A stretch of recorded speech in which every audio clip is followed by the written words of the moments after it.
This is your friend Pastor M, and today I'm so very excited kuwa pamoja na wewe. Nakumbuka few days ago tulizungumza kuhusiana na rafiki mnafiki na tukamtaja, na leo tutazungumzia rafiki mpoteza muda, a time loser friend. Kabla tujaenda, time loser friend ni nani? Rafiki mpoteza muda ni nani? Acha tuweke msingi katika neno la Mungu.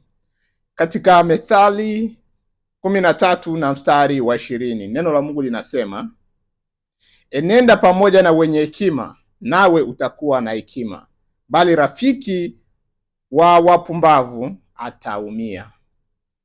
Kumbuka, weka mstari hapo, rafiki wa wapumbavu ataumia. Na leo tunazungumzia rafiki mpoteza muda.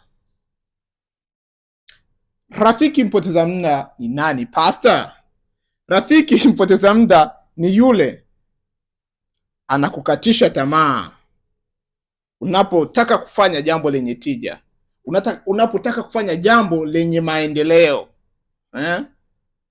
hakupi moyo, anakukatisha moyo. Utasikia kwa mfano, unataka kufanya biashara, unataka kujiendeleze katika elimu. Huyu rafiki mpoteza muda utasikia anakuambia, wewe hauwezi, sina kujua, huwezi ukafanya kama fulani, huwezi ukafanya kama John, huwezi ukafanya kama Martha, huwezi ukafanya kama Oliver.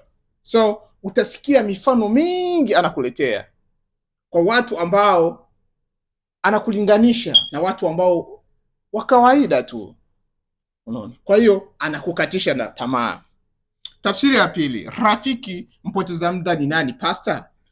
Rafiki mpoteza muda amejaa maneno ya uongo na ya udanganyifu. Maneno ya uongo na udanganyifu. Na utasikia hawa kwenye mahusiano tunawaita anakuingiza kwenye friend zone. Mara nyingi wanaoingizana friend zone ni wanawake, hata vijana bwana.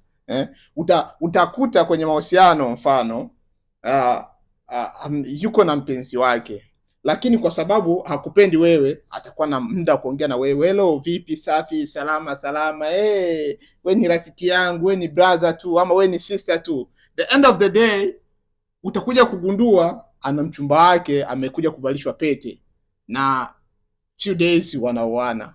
Mara nyingi ni kuwa makini sana katika mahusiano kwa sababu huyu mpoteza muda sio mtu mzuri.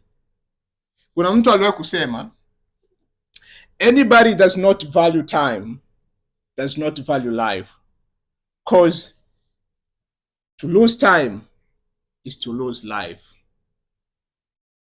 Don't waste your time. Anasema hivi, mtu akikupotezea muda wako, amekupotezea maisha yako, kwa sababu maisha ama siku zinahesabika kwa muda. Kuwa makini na unavyotumia muda wako. Be very very careful with your time, kwa sababu muda ni maisha. Time is life. I want you to remember, mtu akikupotezea muda wako, amekupotezea maisha yako. This is your friend Pastor M.